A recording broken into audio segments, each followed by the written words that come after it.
Welcome back. This is episode 2 of the PRing Life podcast with me, Palmer Karen, Rod Manny.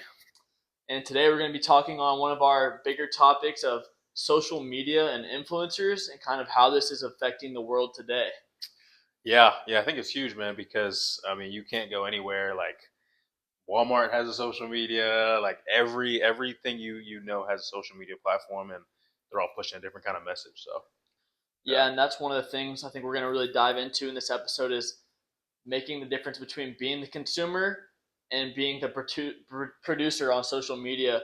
And so that's kind of the line where there's a balance of how much entertainment or how much social media and entertainment there is to digest. Yep. And when it becomes too much and it becomes a distraction in life. And I think everyone has trouble with that. And especially when it comes to you're digesting so much of the social media that you start comparing. Like I got to a point like a year ago or a couple of years ago where everything I saw was just different people doing different things. Yep. I started comparing my life to those things, and I Yep. think that's the worst thing you can do. And the worst thing about social media is when you start comparing instead of using it as motivation or using it as like taking tips from it. Yeah, so that's actually interesting. So now that you work in finance, do you get like a bunch of finance content, and you're like, do you see these finance bros going on these crazy trips? Yeah, so I would say I'm more on the side of the social media of like fitness and gym, but I do Okay, see some of the finance stuff, gotcha. and you see all these online business guys. And Right. for me, the hardest thing about this new age of social media is deciphering, hey, which one of these guys is like selling a course or selling something that isn't very useful, and Right. a lot of people call them scammers, and I wouldn't necessarily call them scammers, Yeah. as they seem to be providing value to a specific audience. Yeah. But it's like I've never understood the difference between drop shipping and all these different e-commerce and these different types of business on social media. Yeah, and so that's interesting. And the reason I asked is because me and selling software, like especially on LinkedIn, dude, it's like an Instagram, but just like a professional one, right? So everyone's giving you their tips and tricks, and there might be some gold nugs in there, but at the end of the day, they might be trying to funnel you to their book or their course or their newsletter or whatever. You know what I mean? Yeah, and that is the hardest thing these days is kind of seeing what information you need to absorb. And Yep. that's something I was actually thinking about talking about the other day is I listen to so many like podcasts or like there's so many books that Yeah. are self improvement or whatever it be. There's Yeah. information coming from all sides, and it's like for me, I'm like I think a lot, I overthink a lot of things, and I start listening to these podcasts or I'll read these books, Yeah. and I used to take them so heavily, like, oh Mm, wow, this is what it says, and right. it's like everyone has a different life. Everyone Yep. goes through different things, and it's Yep. like you got to read these self improvement things, and you got to kind of take everything with a grain of salt and see what works for you. Yep. Because the hardest thing for me was when I started reading things or listening to things, and I was like, let's take every single note. And it's like, Yeah. now I've switched to when I listen to podcasts, I'm like, hey, let's listen to this and see what sticks out. But Yep. you're not ever going to absorb everything someone tells you or Can't. something tells you. No way, you can't. Like, especially from some of these podcasts be like an hour, 2 hours long. There's no way you can, even if you took notes, you could absorb all that. You know what I mean? So yeah, I think that's huge. And that that kind of resonates with me because I read 48 Laws of Power. Have you read that one yet? I've not. I've seen it. I've kind of wanted to read it, but It's a huge book. It's a huge book, right? And it's like super, I guess, what's the word? Like old timey. You know what I mean? Uh, like that in terms of like how you should see things. If you get a chance, read a couple chapters on it, and you'll see what I mean. But there are some of those principles that still apply. But if you try to take all 48 of them, and mind you, it's like a 600-page book, right? So if you try to do all of that in modern times, you'll fall flat on your face. yeah, and that's the hardest thing is people try to take kind of how we've been saying everything something says and implement it, and that starts to become something that's weighing you down in the wrong way instead Yep. of improving you. So Yep. so it's almost like I'm trying to take one tip from everything I do, or Exactly. just let it come to me. Mhm. Don't try to like force it. Yeah.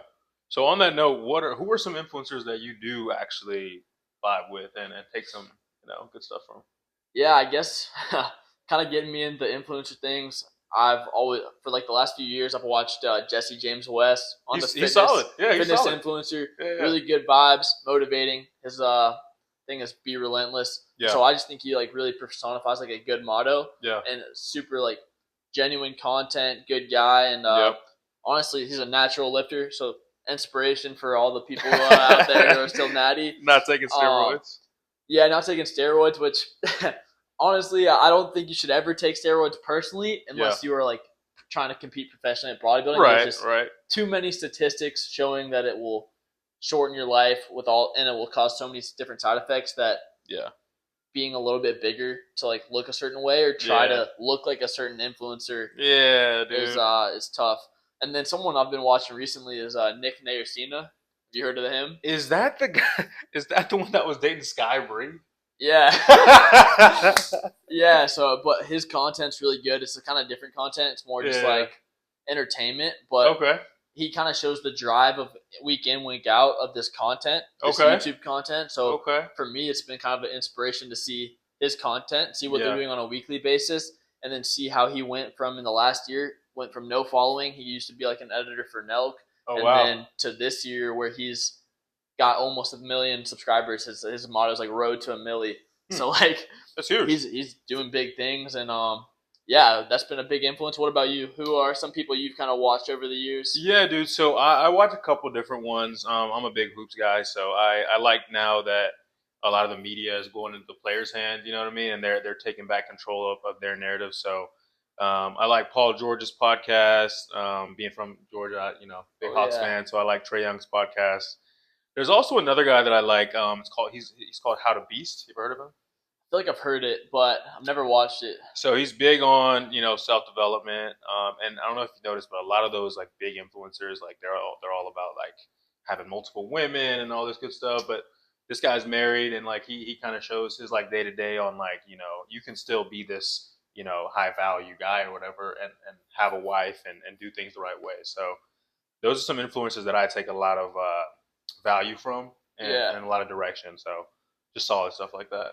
Yeah, and obviously, I guess one thing I want to point out, like, what attracts like people to an influencer, or like why I watch influencers, is one, like, the person's got to like, you have to resonate with the person. Like, they have to be like producing content of things you're interested with. So for me, it's like fitness, it's like content, and sometimes it's entertainment, and they got to provide you value through those like realms of like entertainment. Like, for sure. And so that's one thing, and then it's also authenticity. I mean, in today's age, it's like what differentiates one person from another, and a lot of like people are trying to get big on social media by just producing copies of the next person's videos, and it's like that's not how you're going to stand out or build an audience. But it's also it's finding that middle ground of, hey, there's something trending, but I'm also doing my own thing, like producing my own audience and providing my unique value to them.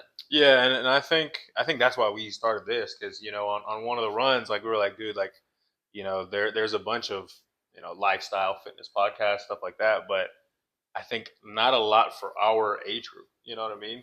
Like I think there's a bunch of people out there who are in our same I guess stage of life, and they're just looking for somebody to connect with. So I think that's exactly hitting it on the head. Like there's a bunch of podcasts out there, but we're kind of taking it that different way.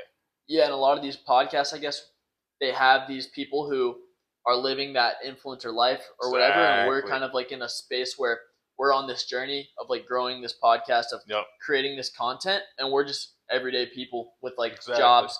Like I'm a financial analyst and sell software, and so now we're just on this journey, bringing people along on like an everyday like goal to keep making this content better, adding to this podcast, and bringing on these guests who are going to be in the same realm as us. Some might be influencers, some might be professionals that have different careers. But at the end of the day, you're going to see the ins and outs, and like that's where we want to provide the value of like, hey, once we start being able to get some of these influencers as guests, then we can really dig into their daily lives and see like, hey, how did you get to this point? Because that's all they show. A lot of them, some show the ins and outs, and like have been doing it for years.